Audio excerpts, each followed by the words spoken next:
আসসালামু আলাইকুম শিক্ষার্থী বন্ধুরা, সবাইকে স্বাগত জানাচ্ছি ব্যবসা উদ্যোগের টাইপ ভিত্তিক বহু নির্বাচনী ক্লাসে। আমরা আজকের এই ক্লাসে আলোচনা করব আমাদের ব্যবসা উদ্যোগ বইয়ের সপ্তম অধ্যায় বাংলাদেশের শিল্প নামে যে অধ্যায়টি রয়েছে সেই অধ্যায়ের টাইপ 2 এর বেশ কিছু বহু নির্বাচনী প্রশ্ন।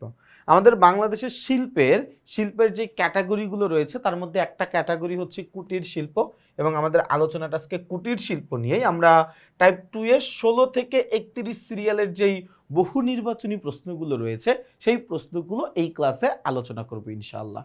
আচ্ছা, আমরা চলে যাই হচ্ছে সবার প্রথমে প্রশ্ন নাম্বার 16তে। 16 নম্বর প্রশ্নে বলেছে কোনটি কুটির শিল্পের উপযুক্ত ক্ষেত্র। কোনটি কুটির শিল্প? দেখো, কুটির শিল্পের একদম বেসিক জিনিস মনে রাখবা, সবচেয়ে ছোট একটা শিল্প। এই শিল্পে আসলে পরিবারের সদস্যরা মিলেই কাজ করে, পরিবারের অর্থনৈতিক উন্নয়নের জন্য কাজগুলো হয়। এখানে অনেক কোনো বড় মেশিনারিজ থাকে না, অনেক জনবল থাকে না, অনেক অর্থের আদান প্রদান হয়, এরকমটা আসলে হয় না। দেখো, মৃৎশিল্প নামে আমরা একটা শিল্প জানি, যেটা হচ্ছে মাটির তৈরি কলস, মাটির প্লেট, বিভিন্ন মাটির তৈরি জিনিসপত্র বিক্রি করে, তাই না? তো ওইটা কিন্তু কুটির শিল্প হিসাবে খুবই উপযুক্ত একটা জিনিস আমাদের বাকি অপশনে যে জিনিসগুলো আছে সেই অপশনগুলোর চাইতে, তাই না? এরপরে দেখো কি বলা আছে, আতর, আগরবাতি কোন শিল্পের উৎপাদিত দ্রব্য। দেখো, আতর, আগরবাতি এগুলো কিন্তু কাইন্ড অফ একটা কেমিক্যাল জাতীয় জিনিস, তাই না? একটা কেমিক্যাল জাতীয় জিনিস, এই কারণে এটাকে আমরা বলতে পারি এটা একটা কেমিক্যাল শিল্প। আচ্ছা, কুটির শিল্পে সর্বোচ্চ জনবল কত? এই কুটির শিল্পে সর্বোচ্চ জনবল হবে, পরিবারের সদস্যরা মিলে যদি বাইরে থেকে 1-2 জন আউটসোর্সিং করতেও হয়, এটার সর্বোচ্চ সদস্য হবে হচ্ছে 15 জন। পরিবারের সদস্যদেরকে নিয়ে 15 জন। ব্যাপারটা কিন্তু এমন না আমার পরিবারের সদস্য 5 জন, আমি বাইরে থেকে আরো 15 জন আনবো না। আমার পরিবারের যারা ওই ব্যবসায়ের সাথে জড়িত তাদের সহ 15 জন হইতে হবে। এর থেকে বেশি কুটির শিল্পের জনবল হইলে আসলে সেটা তখন আর কুটির শিল্প থাকবে না। এরপরে আমরা চলে যাব হচ্ছে প্রশ্ন নাম্বার 19 নম্বর প্রশ্নে কি বলা আছে আমরা দেখি। 19 নম্বর প্রশ্ন আমাকে বলেছে এসএসসি পাস শাহানা বেগম সামান্য পুঁজি ও পরিবারের সদস্যদের নিয়ে একটি সেলাইয়ের কাজ হাতে নেন। বিভিন্ন ধরনের শাড়ি, 3 পিস, পাঞ্জাবি ও ফতুয়া কারুকাজ সহ বিভিন্ন নকশিকাঁথা সেলাই করেন। তিনি এখন স্বাবলম্বী। তার কাজটি কোন ধরনের শিল্পের অন্তর্ভুক্ত? দেখো, তিনি কি করেছেন, সামান্য পুঁজি নিছে এবং পরিবারের সদস্যদের নিয়ে, বারবার মনে রাখবা, পরিবারের সদস্যদের নিয়ে আমি যখন কোনো ব্যবসায় পরিচালনা করব সেটা কিন্তু কুটির শিল্প হবে। কোন শিল্প? কুটির শিল্প হবে। আচ্ছা, কুটির শিল্পের কাঁচামাল পাওয়া যায়। কুটির শিল্পের যে কাঁচামাল সেটা আসলে স্থানীয়ভাবে অ্যাভেলেবেল হইতে হবে, অর্থাৎ আমার আশেপাশে থেকেই আসলে ওই পণ্যগুলো সোর্সিং করতে হবে। দূর থেকে আসলে এই জিনিসগুলো নেওয়া যাবে না, বা নেওয়ার আসলে খুব একটা প্রয়োজন যেন না পড়ে। কারণ আমরা যখন দূর থেকে পণ্যটা সংগ্রহ করতে যাব, কাঁচামালটা, তখন কিন্তু আমার পরিবহন ব্যয়টা বেড়ে যাবে এবং যেটা আমার পণ্যের দামটাকে বাড়ায় দিবে, মানে অনেক কিছুর সাথে জড়িত।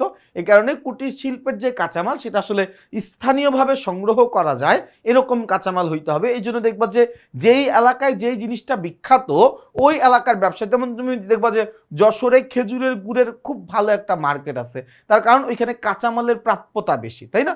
বিভিন্ন এলাকায় দেখবা যে যেই এলাকায় যেই ধরনের কাঁচামাল ভালো পাওয়া যায় ওই এলাকায় ওই ধরনেরই ব্যবসা প্রতিষ্ঠান ভালো গড়ে ওঠে। আচ্ছা, মিসেস শাহিদা তার পরিবারের সদস্যদের নিয়ে নিজ এলাকায় উৎপাদিত কাঁচামাল দিয়ে বিভিন্ন পণ্য সামগ্রী তৈরি করেন। প্রশ্নে বলেছে উদ্দীপকে মিস শাহিদার শিল্পটি কোন ধরনের। ভাইয়া 21-এ কি বলছে? উদ্দীপকে মিসেস শাহিদার শিল্পটি কোন ধরনের। একই কাহিনী বলছে পরিবারের সদস্যদের নিয়ে, তাহলে এটা কোন ধরনের শিল্প? এটা একটা কুটির শিল্প। জাতীয় অর্থনীতিতে মিসেস শাহিদা আক্তারের অবদান হলো। আমাদের জাতীয় অর্থনীতিতে মিসেস শাহিদা অবদান রাখছেন, তিনি সম্পদের একটা সঠিক ব্যবহার করতেছেন, তিনি কি করতেছেন, দেশে কর্মসংস্থানের সুযোগ সৃষ্টি করে দিচ্ছেন। তাহলে উত্তর হচ্ছে 1 ও 2।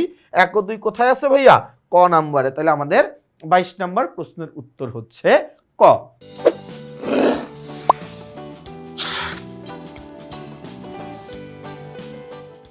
চলে যাব আমরা প্রশ্ন নাম্বার 23 ও 24 জন্য আরেকটা উদ্দীপক আমাদেরকে পড়তে হবে। কি বলা আছে ভাই? বলা আছে মিসেস সানজিদা তার পরিবারের সদস্যদের নিয়ে মাটি দিয়ে বিভিন্ন ধরনের শোপিস, পুতুল ও ফুলদানি তৈরি করে নিজ দোকান ও শহরাঞ্চলে বিক্রি করে বেশ লাভবান হন। পরবর্তীতে তার প্রতিবেশীরাও উৎসাহিত হয়ে এই ধরনের শিল্প গড়ে তুলেছেন। কি বলা হচ্ছে ভাইয়া? 23 নম্বর প্রশ্নে মিসেস সানজিদার শিল্পটি কোন ধরনের? ভাইয়া আমি কি বলেছি, পরিবারের সদস্যদের নিয়ে আমরা যখন কোনো ব্যবসায় পরিচালনা করব সেটা কোন ধরনের শিল্প হবে? সেটা কুটির শিল্প হবে। তাহলে উত্তর কি? 23-এর উত্তর হচ্ছে খ। ভাই 23-এর উত্তর কি? 23-এর উত্তর হচ্ছে খ। চলে যাব প্রশ্ন নাম্বার 24 নাম্বার প্রশ্নে কি বলা আছে দেখি। বলা আছে মিসেস সানজিদা তার কাজের মাধ্যমে দেশের অর্থনীতিতে অবদান রাখবে। মিসেস সানজিদা তার কার্যক্রমের মাধ্যমে জাতীয় অর্থনীতিতে অবদান রাখবে। সে যেহেতু অনেক মানুষকে কাজের সুযোগ করে দিচ্ছে, তার মানে সে বেকারত্ব দূরীকরণে কাজ করতেছেন, জীবনযাত্রার মান উন্নয়নে সে বিরাট একটা ভূমিকা পালন করতেছে এবং জাতীয় ঐতিহ্য রক্ষাতেও তার কিন্তু একটা বিরাট ভূমিকা রয়েছে। তাইলে উত্তর হচ্ছে 1, 2, 3। উত্তরটা কি আমাদের জন্য? ঘ নাম্বারটা হচ্ছে উত্তর, তাই না? আচ্ছা 25 নাম্বার প্রশ্নে চলে যাব ভাইয়া। 25 নাম্বার প্রশ্নে কি বলেছে? বলেছে মুড়ি, চিরা ও চকলেট ইত্যাদি উৎপাদন কোন শিল্পের অন্তর্ভুক্ত? কি কি ভাইয়া? মুড়ি, চিরা ও চকলেট। মুড়ি, চিরা, চকলেট এগুলো একটা খাবারের জিনিস, তাই না? তাহলে এগুলো কি খাদ্য ও খাদ্যজাত শিল্প। এটা কি খাদ্য ও খাদ্যজাত শিল্পের অন্তর্ভুক্ত বিষয়। সেবামূলক বৃহৎ শিল্পের বিনিয়োগের সীমা কত? ভাইয়া আমার মানে আমি ব্যবসায়গুলোকে অনেকটা ভাগে ভাগ করে ফেলতে পারবো। দেখো আমার ব্যবসায়টা হচ্ছে দুই ভাগ। একটা হচ্ছে সেবামূলক ভাগ আর একটা হচ্ছে উৎপাদনমূলক ভাগ। আবার এই সেবা খাতটা আবার 3 প্রকার। একটা হচ্ছে কি ক্ষুদ্র, একটা হচ্ছে ক্ষুদ্র, একটা হচ্ছে মাঝারি আর একটা হচ্ছে বৃহৎ। এই পাশেও সেম একই, একটা হচ্ছে আমাদের জন্য ক্ষুদ্র, একটা হচ্ছে আমাদের জন্য মাঝারি আর একটা হচ্ছে আমাদের জন্য বৃহৎ, তাই না? তাহলে উত্তর কি? উত্তরটা হচ্ছে আমাদের এখানে কি বলছে? সেবামূলক বৃহৎ শিল্প। সেবামূলক বৃহৎ শিল্পে বিনিয়োগের সীমা থাকে হচ্ছে 20 কোটি টাকার উপরে। কত টাকা? তার স্থায়ী সম্পত্তি সহ 20 কোটি টাকার উপরে তার বিনিয়োগের সীমা থাকতে হবে, অর্থাৎ কমপক্ষে 20 কোটি টাকা। 27 নম্বর প্রশ্নে কি বলেছে? দেয়াল মাদুর ও কার্পেট কোন ধরনের শিল্পের উদাহরণ? দেয়াল মাদুর, কার্পেট এই জিনিসগুলো কি? এই জিনিসগুলো মানে এগুলো একটা পাটের তৈরি জিনিস, তাই না? মানে এটাকে আবার পাট বলতে গেলে তুমি আবার বলতে পারো যে এটা কেন হস্তশিল্প হবে না, তাই না? বস্ত্র হবে না তার কারণ এটা জামা কাপড় না, তাঁত হবে না তার কারণ তাঁতের মেশিনে এই জিনিসগুলো করা হয় না। তার মানে কি এই দুইটা উত্তর কখনোই হবে না, এই দুইটা কখনোই হবে না।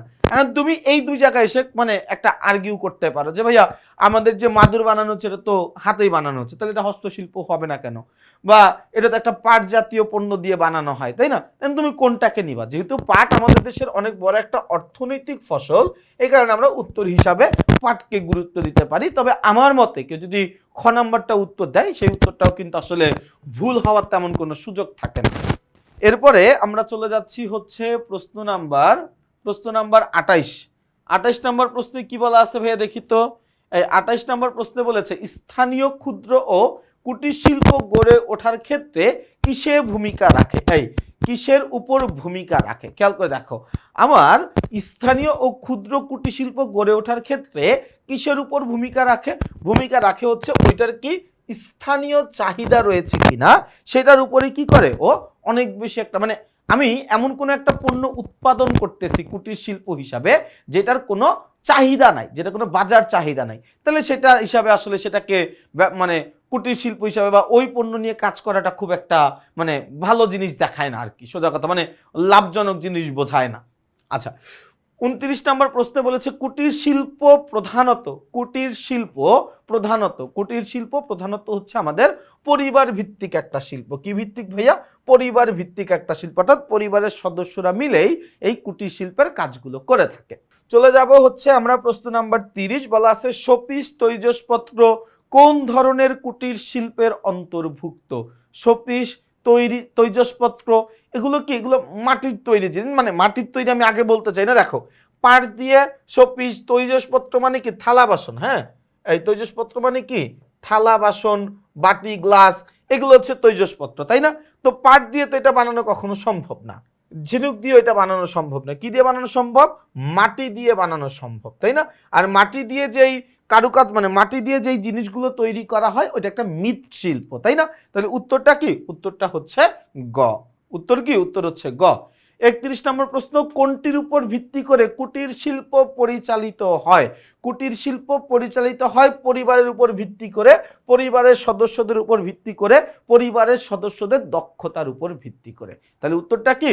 উত্তরটা হচ্ছে আমাদের জন্য ক। তাহলে দেখো ভাইয়া, আমরা কিন্তু আমাদের টাইপ 2 এর কুটির শিল্পের যেই প্রশ্নগুলো আমাদের পরীক্ষায় বেশিরভাগ সময় আসে সেই প্রশ্নগুলো নিয়ে আমরা আলোচনা করলাম। আমি আশা করছি এই প্রশ্নগুলো তোমরা সবাই খুবই ভালোভাবে বুঝতে পেরেছো। ইনশাল্লাহ তোমাদের সাথে আমার টাইপ 3 ক্লাসে আবার দেখা হবে। সেই পর্যন্ত সবাই ভালো থাকবা, সুস্থ থাকবা, আমার জন্য বেশি করে দোয়া করবা। আসসালামু আলাইকুম।